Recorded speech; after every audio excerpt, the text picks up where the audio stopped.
The Tree of Life and Voyage of Time represent Malick's attainment of something like perfection within his unique visual style, both featuring narratives that effortlessly lend themselves to a series of fleeting vignettes and experimental symbolic imagery. Indeed, the aesthetic on display is about as close as one can conceivably get to the definition of cinema in the purest sense, at least as it pertains to the marriage between image and sound.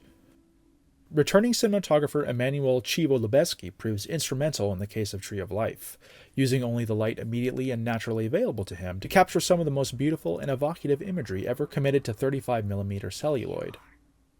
Returning to the 1:85:1 aspect ratio for the first time since Badlands, Malick and Lubezki retained the restless, penetrating style of camera movement that marked the thin red line in the New World, constantly propelling through the frame's Z-axis. Their improvisatory style of shooting is evident throughout, using handheld or Steadicam setups that allow for the spontaneous capture of life in the present tense. Despite the relative chaos of said shooting style, the consistent use of lenses with a sprawling depth of field, or compositions that favor magic hour backlighting, allow a cohesive vision to emerge. Whole sequences are constructed entirely from these fractured snapshots and vignettes, made evocative by their implications. Lubezki would later describe this approach as meaning to trigger, quote, tons of memories, like a scent or perfume, and towards this end he and Malick are astonishingly successful, especially within the childhood scenes at the O'Brien household. Most people watching the film, at least outside of the real-life town of Smithville, Texas where these scenes were shot, cannot relate to Malick's story of growing up in suburban Waco in the 1950s, at least on a superficial level. However, Malick's enigmatic, oblique storytelling unspools like a sense memory, his fleeting images triggering flashbacks to our own childhoods as he charts Jack's response to key episodes in his psychological development.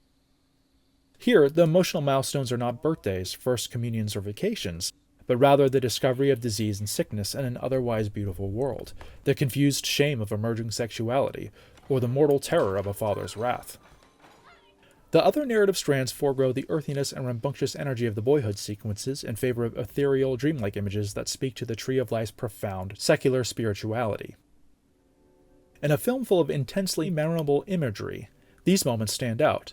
A child swimming out of a bedroom submerged entirely in water, Chastain's character dancing in midair, or laying asleep in a glass coffin in the forest not unlike Sleeping Beauty. Compositions continually land on images of figures or silhouettes aimlessly moving through space, a visual echo of the character's internal restlessness. This conceit reaches its apex during adult Jack's celestial vision of what one might consider an afterlife, where he finds the younger iterations of his family amidst a legion of souls wandering a beautifully blank landscape. In his fifth consecutive collaboration with Malick, longtime production designer Jack Fisk uses his subdued and realistic period recreations to amplify the narrative's visual symbolism, particularly in regard to the found architecture of their many locations. Passing through gates comes to symbolize birth. Climbing ladders implies ascension. The film spends a significant amount of time in Jack's childhood home, one of several charming little bungalows on a sleepy suburban street, tracking the O'Brien boys through the years as they careen around the house, filling it with laughter, love, and life. Malick uses the O'Briens' eventual move from the house as the climax of the 1950s narrative, showing us the empty husk of a house they left behind. In so doing, Malick seems to be suggesting that a space is given meaning not by its shape, but by the memories we infuse in it. The tone or energy of a building is a product of the manner in which its occupants inhabit it. In this context, the modern-day sequences with adult Jack wandering his intimidating office tower suggest humanity's alienation within these colossal structures, our cosmic insignificance laid bare for all to see. Indeed, the Tree of Life is quite interested in man's place in the universe and creation. A large chunk of the narrative diverts from its focus on Jack to depict the birth of time and space, charting the evolution of life on Earth from the planet's formation on down to the emergence of complex organisms. Malick shoots these sequences on 65mm and IMAX film, giving them a majestic, staggering scale to match their subject matter.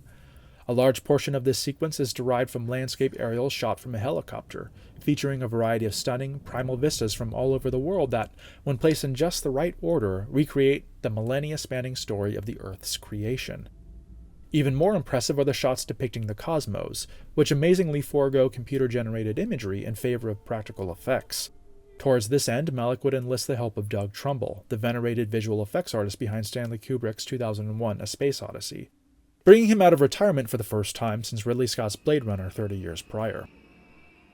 Trumbull utilizes high-speed photography, fluid dynamics, and other experimental techniques to render the majesty of the infinite, throwing a variety of chemicals, paints, dyes, smoke, and liquids onto spin dishes and into water tanks to capture organic reactions that closely resemble celestial phenomena.